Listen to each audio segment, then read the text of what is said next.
Start the top 10 with number 10 being Uchenna Nwosu. It's another Seattle Seahawk that's on a top 10 list, or at least an honorable mention. That's how great they have become through their short time rebuild that they've had. I really do believe in Nwosu. I do believe in his talent and his ability as a football player. Definitely grew a lot throughout his time in his career, and he kind of stepped it up this past year, and that's why he's where he is, man. That's why he is at the top 10 list now. Just his growth and everything, and his numbers, everything, man. It's been high up, high up. So it's great to see. He's 26 years old, 5 years in the league, 4 years, $53.01 million left in his deal. He has a 2026 potential out, and that is a $6.5 million in dead cap for Seattle. So not terrible if they want to, part ways. 17 games played, started, 4 pass deflections, 3 forced fumbles, 2 fumble recoveries, 9.5 sacks, 66 tackles, 12 tackles for loss, 26 QB hits in the playoffs. With the one game what they lost to the Niners, he had 3 tackles, 3 tackles for loss. So no sacks involved there, but I mean his numbers alone this year were great. Definitely Pro Bowl numbers in my opinion. I think he should have been a Pro Bowler. It happens. There's just a lot of outside linebacker potential out there, and he's right there at number 10. So I mean, he's still got some time to work with it. He's still young, and I still believe in him. He's gonna be great, man. He's gonna be a great um, outside linebacker for a long time, and hopefully he stays in Seattle for Seattle's sake and continues to build up that defense. And he is a very important part, and he can maybe be the impact that Bruce Irvin was definitely a few years back. So I'm excited to see what happens, and uh, yeah, welcome Nwosu to that top 10 list.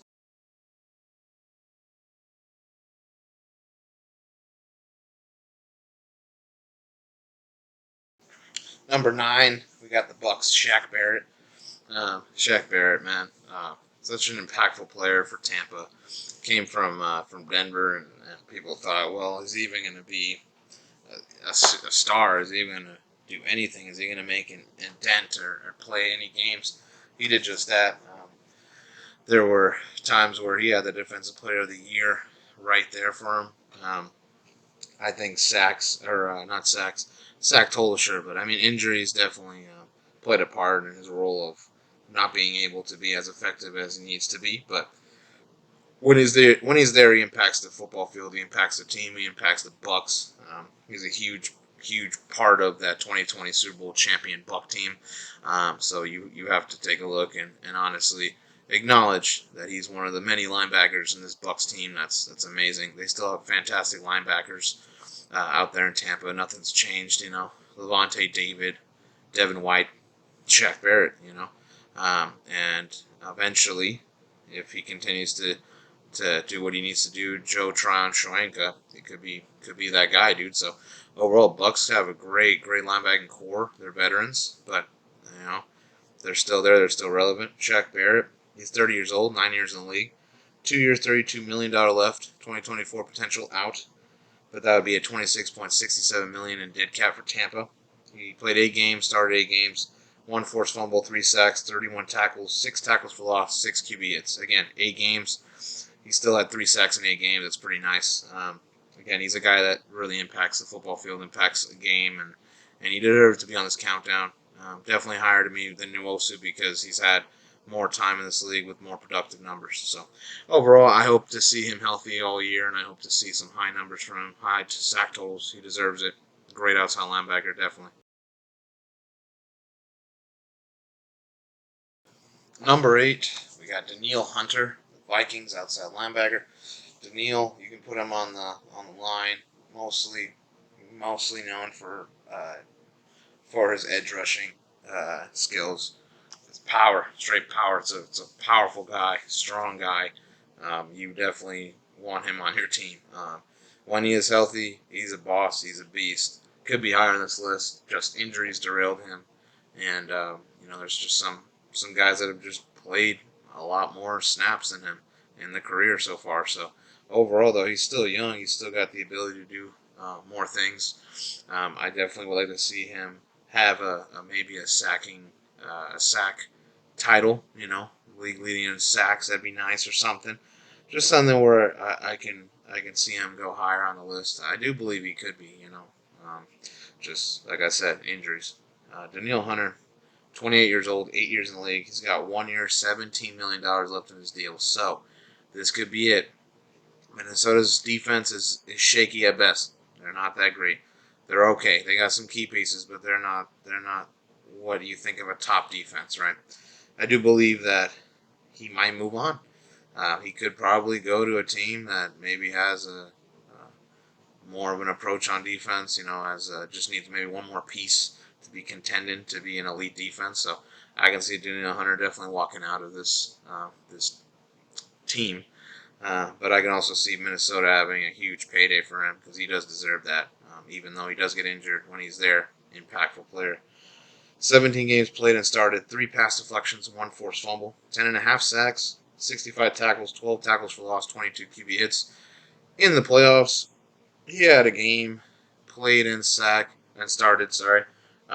Lost to the Giants in the wild card. He had a sack, 4 tackles, 1 tackle for loss, 2 QB hits. He was 12th in the comeback player of the year and a Pro Bowler. Honestly, what I want to see more out of him, the numbers definitely could be higher, but it's honestly just him being healthy, man. I would like to see him have a season where he's healthy like he has last year with 17 games played. He should have more than 10.5 sacks, in my opinion. And, like I said, we'll see. But I do believe he is a top 10 outside linebacker in this league and deserves that. Definitely deserves it. Number 7, we got Dre Greenlaw, man.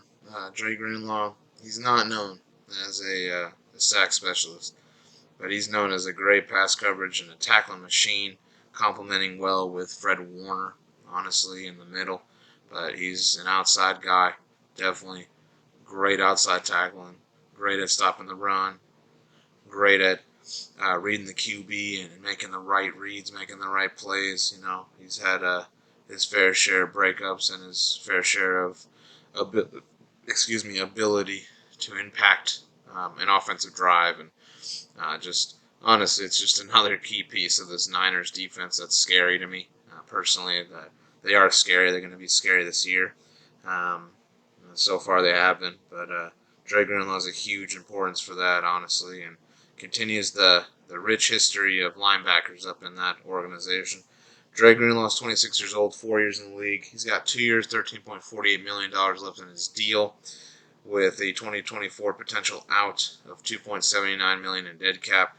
They'll definitely be re-signing him. There's no way you want to continue to possibly build a dream team, Super Bowl championship team, and not have Dre Greenlaw there. He's had 15 games played and started. He's had 1 interception, 6 pass deflections, 2 forced fumbles, 2 fumble recoveries, 1 fumble recovery for touchdown, 127 tackles, 3 tackles for loss. Playoffs, lost in the NFC Championship to the Eagles in the 3 games played and started. He had 1 pass deflection, 26 tackles, and 2 tackles for loss. Definitely should be Pro Bowler. Definitely will be All Pro in the future. And I am excited to see more of Dre. We'll see what happens with him, and I'm excited to see what he does. Definitely this year and the rest of the year this year. So, like I said, excited to see what he's made out of, and I think we're continuing to see a great 49er defense at work. And there's a lot more to come. They're young.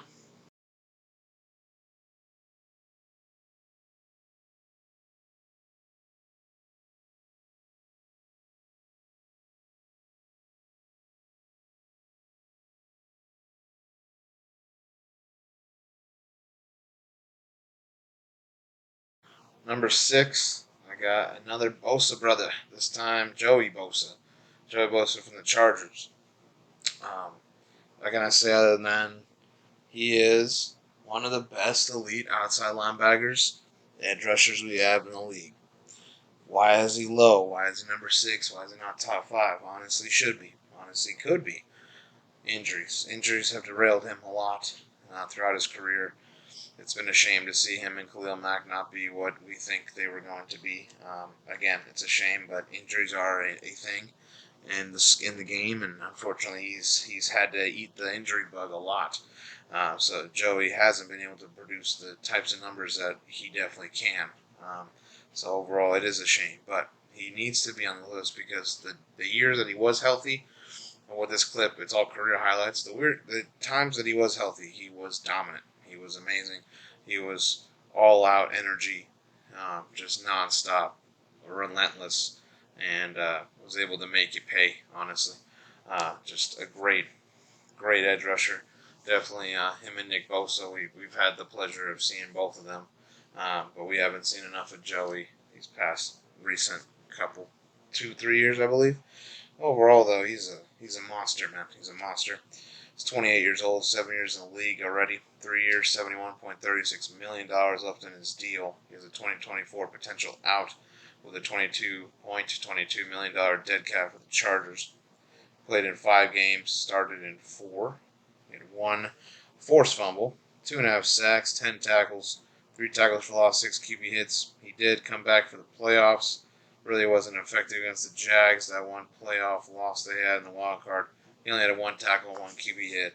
Probably due to injury, he just wasn't the same. But I expect him to get back to himself, and I do expect him to be effective and be one of the elite outside linebackers. So I'm excited to see what he does, and it's only time will tell. Hopefully, the injury bug does not catch him again.